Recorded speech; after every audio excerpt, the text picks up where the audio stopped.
કૃષ્ણની કેટલીક કવિતાઓ લખી છે.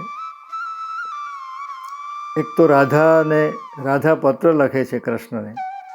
ગોકુળમાં કોક વાર આવો તો કાન, હવે રાધાને મુખ ના બતાવશો.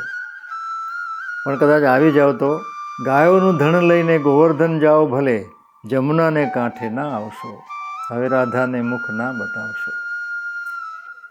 તમે તો અનેક યુક્તિઓ જાણો છો, એટલે શક્ય છે કે સુદામાની જેમ તાંદુલની પોટલીએ પૂનમની રાત ભલે બાંધીને આવો ગોકુળમાં.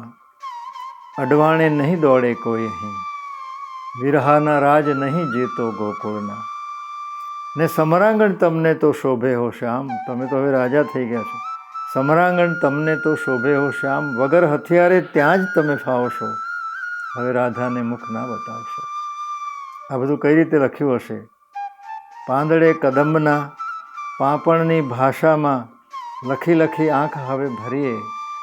જમુનાના જળ તમે દેજો હાથો હાથ, માધવને દ્વારકાના દરિયે. લખિતંગ રાધાના ઝાઝા જુહાર, શ્યામ અંતરમાં ઓછું ના લાવશો. પણ ગોકુળમાં કોક વાર આવો તો કાન, હવે રાધાને મુખ ના બતાવશો.